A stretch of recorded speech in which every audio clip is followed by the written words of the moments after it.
A member of Congress takes the knee. The Cowboys try to take their knee and stand up to, and the president's popularity surges. Is Donald Trump playing 4D football?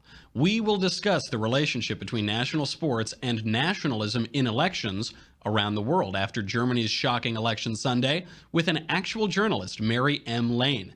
Then, Erielle Davidson, Amanda Prestigiacomo, and His Eminence, Paul Bois, join the Panel of Deplorables to discuss the cowardly Republicans who killed Obamacare repeal, the New York Times' creepy communism obsession, and the Paris Hilton Climate Accord. I'm Michael Knowles, and this is The Michael Knowles Show.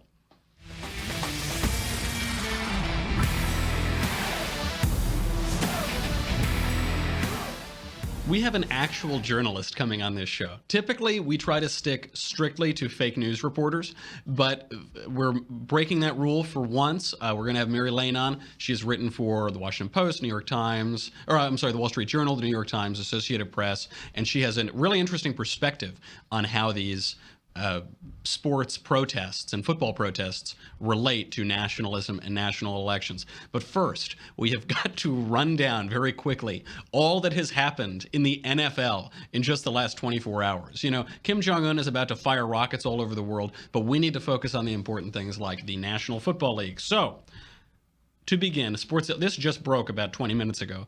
Sports Illustrated is going to run a cover now that says "A Nation Divided, Sports United," and it's going to show all these athletes photoshopped in to be linking arms against President Trump, because that's why we read Sports Illustrated, that's why we watch ESPN, because we want to hear liberals rattle on about how much they hate Donald Trump. Obviously, they're just moving further in this left-wing direction. It's cost them subscribers, it's cost ESPN subscribers, it might destroy bundled cable, but nevertheless, they will persist. Last night, the Dallas Cowboys joined the kneeling gesture during the national anthem. I got a little bit of flack for this. I wrote a piece at the Daily Wire called "It's a Grand Old Flag," and in that, people said that I unfairly marred the Dallas Cowboys. Here is a clip of what the Cowboys did last night. He said the Cowboys players wanted to show unity, but they were very adamant about wanting to separate that message from the national anthem. Sean? All right, Lisa, and as they take a knee collectively, boos can be heard from this sellout crowd in Arizona. Can be heard over the sellout team of the Dallas Cowboys. What you could hear there is there was massive booing when they all got down. Even Jerry Jones, the owner, got down on one knee. But what they did was they kneeled down before the national anthem, and then they stood up for the national anthem. This seems to me a distinction without very much of a difference. They are clearly participating in the protest that Colin Kaepernick began, which is a protest of this country, an assertion that the country is fundamentally oppressive toward non-whites. And it is part of that exact same protest.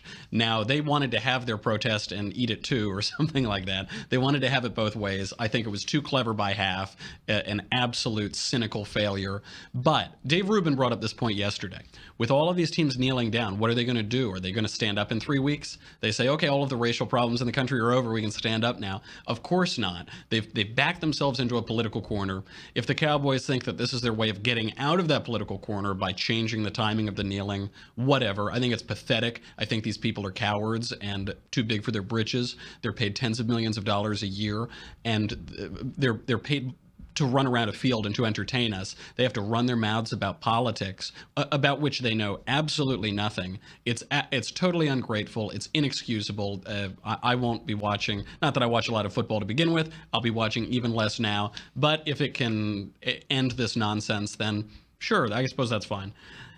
Sarah Sanders made a very good point, a point that a number of us have been making over here, which is that the protest doesn't make any sense. She said yesterday, quote, "I think if the debate is really for them about police brutality, then they should probably protest the officers in the field who are protecting them instead of the American flag." Absolutely right.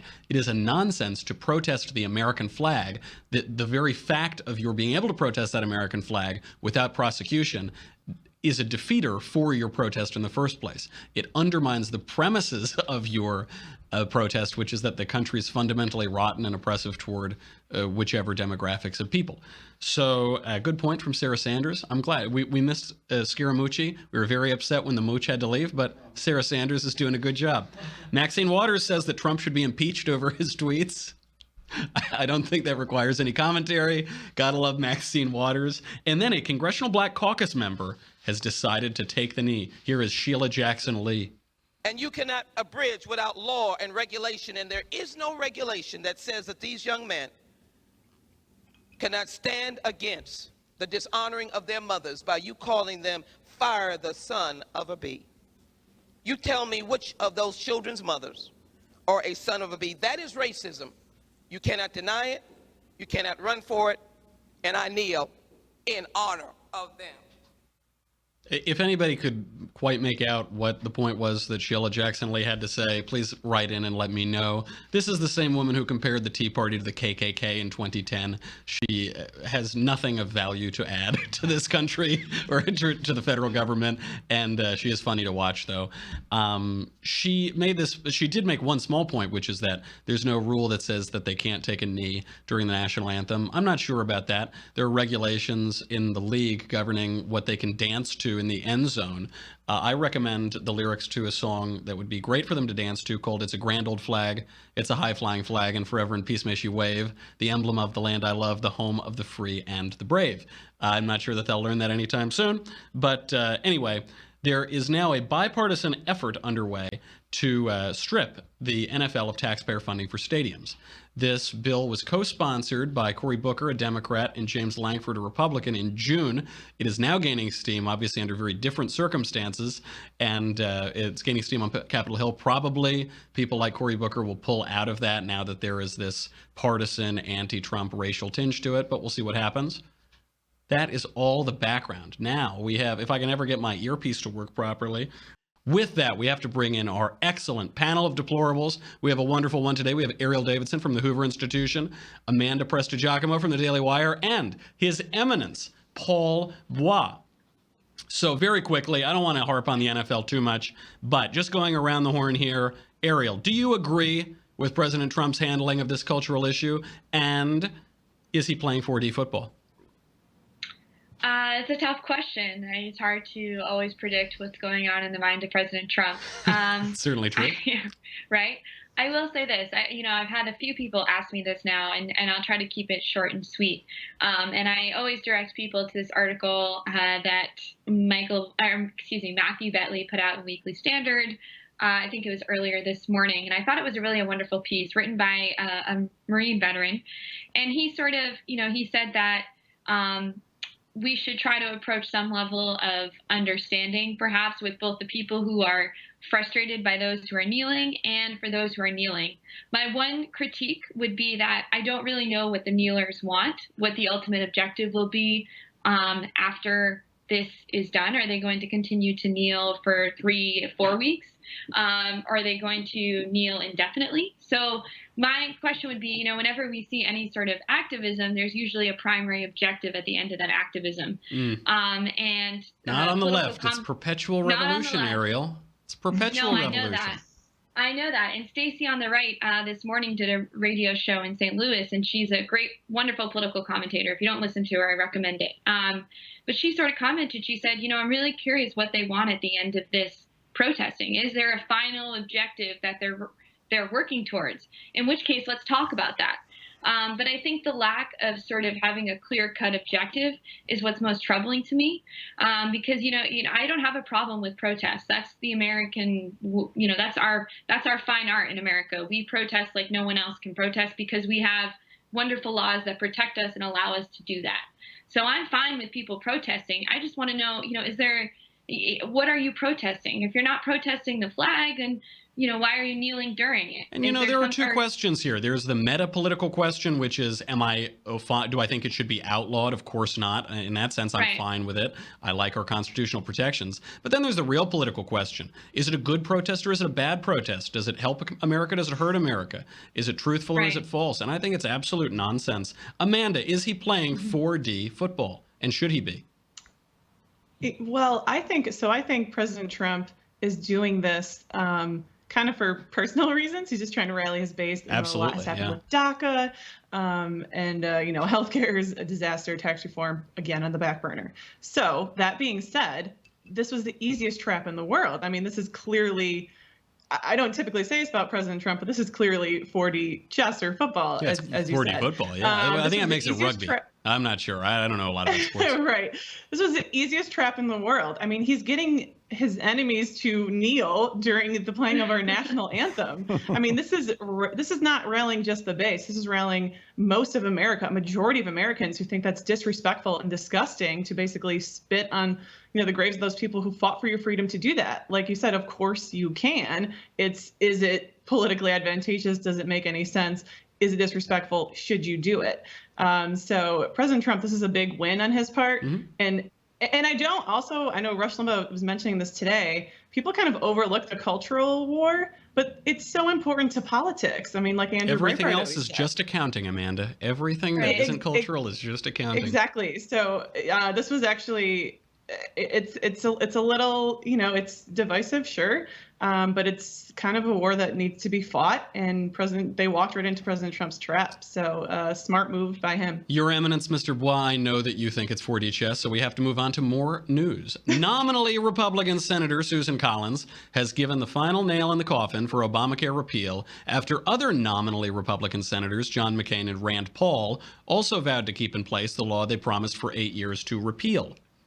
Paul Bois, we constantly attack Collins and McCain for stabbing their party in the back, but we seem to let Rand Paul off the hook. What's up with that? Well, because Rand Paul, he dresses it up in the "my principles" rhetoric. And, Susan Collins and John McCain, they do it for political reasons. They do it so they can look nice to the mainstream media and yada, yada, yada. But Rand Paul, he's just doing it because he's Mr. ideologically motivated, and I'm standing for my principles. And frankly, it's narcissistic, and we should call it out every bit as much as John McCain and Susan Collins. It's getting ridiculous at this point. It is navel-gazing. I'm sorry, go ahead. Grow up, Rand Paul.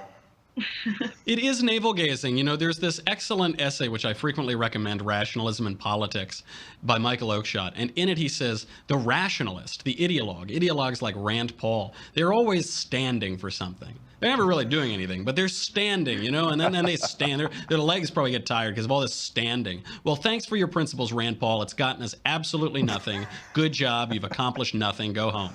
Erielle, Collins seems to have voted against this because her state is poor and because Obamacare expanded Medicaid. If that is the case, if we can get poor states hooked on this with the dependence to the federal government, then is there ever any hope to repeal entitlements? I mean, that was Milton Friedman's point, right? I think we might have brought this up in the past, where there's nothing more permanent than a temporary entitlement program. So that sort of, that speaks to how hard it is to roll back something once you give it away or once you start giving in to people's demands. I think I'm on board, again, going back to the Rand Paul notion, I'm on board with that. I'm happy to be critical of Rand Paul because even though he's sticking to his quote unquote principles, at this point, it's sort of like we can take what we can get. And this would have been a step in the right direction. In terms of Susan Collins, I think we just have a bunch of people in the GOP who are what I call spineless jellyfish. They run on a certain platform and they're unwilling to pull the trigger when it comes to actually enacting what they've run on. I was one of the people that sort of called Susan Collins' office multiple times during various votes, and so I have no shame in doing so. I think that she's been sort of an embarrassment for the GOP. She's not a reliable vote when it comes to conservative principles, and same thing with McCain as well. I think I sort of categorize them as GOP sellouts. Does that mean I think they're bad people? No. But I think when it comes to, that's one thing that bothers me, especially on Twitter. People say, oh, you can't criticize these politicians because, they really are good people. I'm like, yeah, that's fine, but I'm criticizing their policies. Yeah, I think don't their care if they're policies good suck. people. And it must be nice for Rand Paul. It must be nice to be able to stand on the sidelines and pretend at moral superiority while real men go out and do the things that you're too afraid to do and actually risk their political careers to accomplish the thing that they've been promising for 8 years. Must be real nice for Rand Paul. What a principled guy. Love your principles, Rand Paul. Amanda, is it worth primarying these rhinos and running them all out of Congress, or is a liberal Republican better than no Republican at all? Liberal Republicans have gotten us nowhere. So if we can primary them and we can kind of if President Trump can maintain his base, and he can kind of push for these people to be primaried, these liberal Republicans, then I would say go for it, because as we saw during the election, President Trump spent no money, and he still won. He just used social media. So that populist base, there is something to it. I know people don't like to admit that, but there is something to that. So if we get, if you can get President Trump behind it, and you can get this populist base who voted for Trump for his principles, not just necessarily for the man, maybe we could see some change in that regard. It's always hard to challenge an incumbent, but it's possible. I voted for the Covfefe. I didn't vote for the principles or the man, but it's a minor point. Okay, listen, I know that you all want to keep hearing about the New York Times' crazy communist obsession, the new Paris Hilton Climate Accord, and my final thought on President Trump's role in all of this. But, guys, you've got to go to thedailywire.com and subscribe. Thank you to all of the current subscribers who allow us to keep the lights on in here. If we get more subscribers, I'll get an earpiece that works, and we'll be able to make the Skype function too. So if you go over there right now, you'll get me, you'll get the Andrew Klavan Show, you'll get the Ben Shapiro Show. I know you're yawning while I say this, but wake up, buddy. You get the Leftist Tears tumbler. Now I've got your attention. The perfect vessel for delicious leftist tears. You can serve them hot or cold, always salty and delicious. We've actually had to order several thousand more for all of the NFL players. We're packaging up new vintages. We'll be shipping cases very soon. So go over to thedailywire.com right now, and we'll be right back.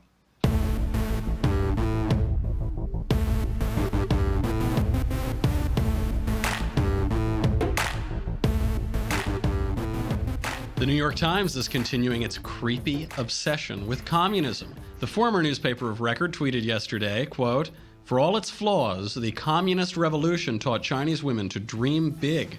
As our pal Ben Shapiro recalls today in the Daily Wire, other New York Times headlines in just the past few months include, quote, "When communism inspired Americans." Quote, "When the Harlem Renaissance went communist." Quote, "Socialism's future may be its past." And finally, quote, "Why women had better sex under socialism." That is not a joke. That's an actual New York Times headline. Amanda, two questions. Do women have better sex under socialism? And has the communist revolution taught you to dream big?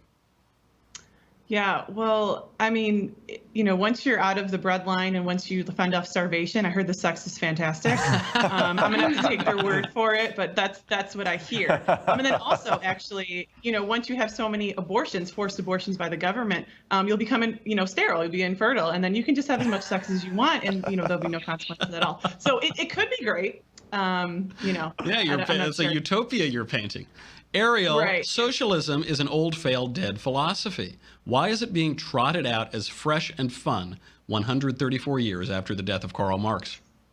Right. So I say this as I focused on Soviet politics in college. That was like my main forte. I will say this, that I think the left is having they need to engage in some sort of apology, because one of the main attack lines of the conservative movement is that, hey, you know what? The left end of the spectrum, they're the ones that are responsible for communism. Absolutely and factually true. However, now the left, in order to undermine this talking point, has to paint communism with some sort of rosy lens, right? So they've accepted that somehow they're associated with communism now, because you have Bernie Sanders, quasi-communist, who ran for public office. So they've accepted that communism is part of, one of sort of the one branch of their party, but now they need to engage in some sort of apology tour, or at least whitewash it in some way in order to make it an easier pill to swallow. Mm-hmm. I think this plan is going to backfire tremendously, because there are millions and millions of people who have died under communist regimes that are sort of, there's no better argument against communism than its existence. So with that being said, I think this is sort of the left's attempt to try to whitewash a part of their history that they don't want to own. But the fact is they own it. They have to own it. And communism will continue to be the biggest argument against any sort of leftist utopia. And the left has been doing this forever. The New York Times' Walter Duranty famously said, "We've seen the future and it works," about the Soviet Union. He denied that there were famines there. I mean, he was an absolute shill and propagandist for them. But, Mr. Bois, Your Eminence Paul Bois, Andrew Klavan says that the New York Times is a former newspaper. He says that because it was a revered institution and now the left has hollowed it out and destroyed it, made it a zombie. Now, we've seen the left do this in a lot of other great institutions. They've done it to my dear old Yale. They've done it to corporate America. They've done it to the mainline Protestant churches. It is also said that nostalgia is history after a few drinks. Were these institutions ever really great, or are we just being sentimental and nostalgic? Well, I mean, yes. I mean, you went through a lot of institutions there. You went through corporate America, mainline Protestantism. When it comes to the news media, I mean, not so much. I think if you really look at the history of it, like you just said, you spoke about Walter Duranty. Also in the 1950s, there was Operation Mockingbird that was uncovered in the 1970s that showed hundreds of journalists across the country were also in bed with the CIA. And we also have that famous moment during the Vietnam War when Walter Cronkite, after the Tet Offensive, said the war is unwinnable even though we were winning hand over fist. You had Vox's Ezra Klein creating an entire listserv called Journo List to help Barack Obama and hurt John McCain.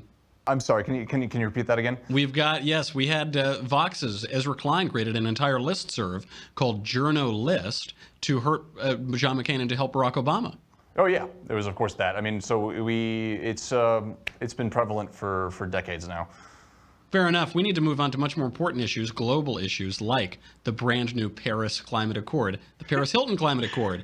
She has solved the so-called climate crisis. She tweeted out yesterday, quote, "This is Earth. It's hot. Don't pollute." As Emily Zanotti pointed out, Paris has now accomplished more in 3 sentences than Al Gore has done in the last 20 years. Erielle, is Paris's summary of the issue really more frivolous than that of most other global warming activists? Or is it just more honest? Is it more honestly frivolous? I think maybe it's more honestly frivolous because she's not citing a potentially shaky study. So in that sense, she's actually credited her argument a bit because she's not citing something that hasn't been at least, that hasn't been purported as truth when it has very shaky evidence. So I commend her on that front. I think it's funny to me that we have sort of celebrities entering the ring as, quasi-experts. You have Jimmy Kimmel, who on healthcare, and now you have Paris Hilton on climate. I'm really curious to see what celebrity is going to step up to the plate and become sort of the quote-unquote voice of reason.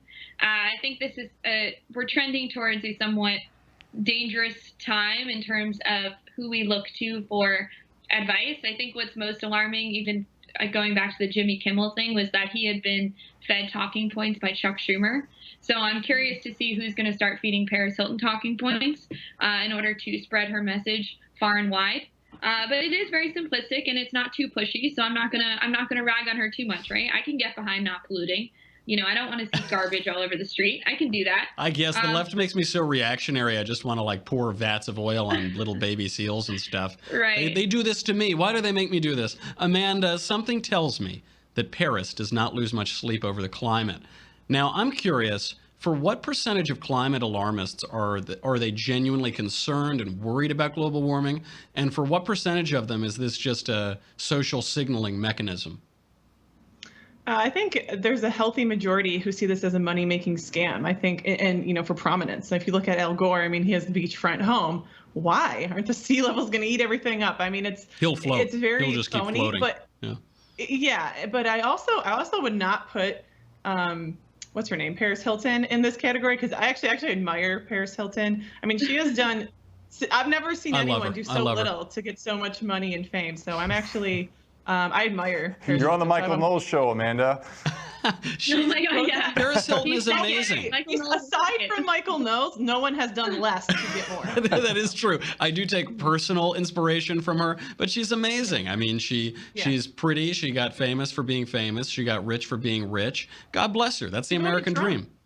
She voted Trump. Apparently. And she voted for Trump. Mr. Bois, your eminence, in many ways, Paris's summary is more reasonable than Al Gore's. Many climate activists seem to worship the earth. To refute the man as the measure of all things is Paris Hilton, the voice of reason. I mean, hey, she just says don't pollute. Okay. All right, I won't pollute. I mean, in a sense, I mean, Paris really boils it all down to their essence. It's just like, it's hot, don't pollute. Oh, okay, all right. All right, that's fine. I guess I'll use the blue bin or whatever. Fair enough. Panel, what a reasonable discussion we've had today. Thank you for being here, a rare reasonable discussion. Erielle Davidson from the Hoover Institution, Amanda Prestigiacomo from the Daily Wire, and His Eminence, Paul Bois. Now that brings me to my smart glasses and the final thought. The president's critics on the left and right are lambasting him for wading into the NFL's disrespect for the Star-Spangled Banner.